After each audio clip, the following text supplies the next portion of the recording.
जीव विज्ञान की शाखा के बारे में। जीव विज्ञान की शाखाओं में बहुत सी शाखाएं आज तक हमने पढ़ा होगा। जीव विज्ञान में केवल जंतु विज्ञान और वनस्पति विज्ञान के बारे में जाना होगा, लेकिन आज हम जानेंगे जीव विज्ञान की विभिन्न प्रकार की शाखाओं के बारे में जानेंगे। तो चलिए हम जानते हैं जीव विज्ञान की कुछ शाखाएं इस प्रकार हैं।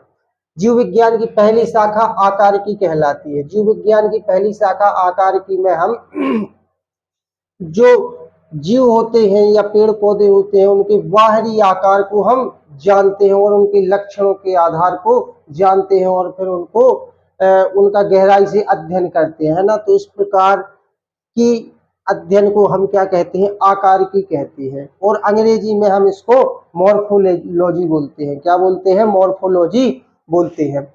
दूसरे नंबर पे शारीरिकी दूसरे नंबर की जीव विज्ञान की दूसरे नंबर की जो शाखा है उसको हम क्या बोलते हैं, शारीरिकी बोलते हैं। शारीरिकी में जैसा कि शब्द से ही हम जान सकते हैं कि शारीरिकी शब्द का मतलब शरीर से होता है, जैसे, और शारीरिकी को हम अंग्रेजी में एनाटॉमी बोलते हैं।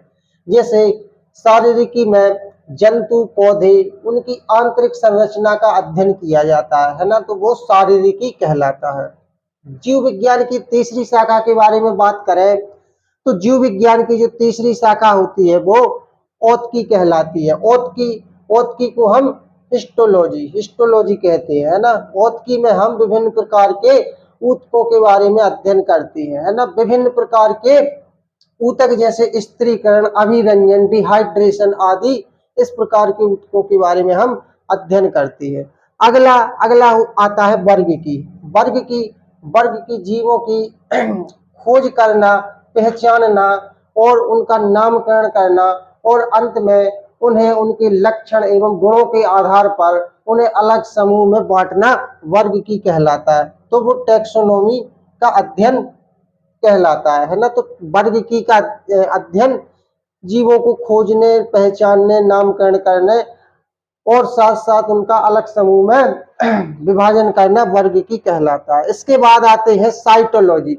साइटोलॉजी भी जीव विज्ञान की एक शाखा होती है। साइटोलॉजी में हम कोशिका विभाजन के बारे में पढ़ते हैं। साइटोलॉजी में कोशिका विभाजन कितने प्रकार का होता है और कोशिका चक्र आदि इस प्रकार साइटोलॉजी के अंतर्गत आता है। साइटोलॉजी में हम कोशिका विज्ञान कहते हैं। साइटोलॉजी को हम कोशिका विज्ञान कहते हैं। अगला जीव विज्ञान की जो अगली शाखा होती है उसको हम भ्रूण की कहते हैं। जीव विज्ञान की अगली शाखा को हम भ्रूण की कहते हैं। इसको अंग्रेजी में एम्ब्रायोलॉजी बोलते हैं। एम्ब्रायोलॉजी का मतलब होता है जिसमें हम युग्मक जनन, भ्रूणों की संरचना एवं अंगों के विकास के बारे में अध्ययन करते हैं, तो वो भ्रूण की कहलाता है। जीव विज्ञान की यह भ्रूण की शाखा कहलाती है। और जीव विज्ञान की अगली शाखा है उसे हम कार्यिकी कहते हैं। कार्यिकी को हम अंग्रेजी में फिजियोलॉजी बोलते हैं। कार्यिकी के अंदर हम जीवों के अंदर जैविक क्रिया जैसे पाचन, श्वसन, उत्सर्जन आदि का अध्ययन करते हैं, तो वो कार्यिकी के अंतर्गत आता है। तो जीव विज्ञान की ये कितनी आज हमने 7 शाखाओं के बारे में पढ़ा।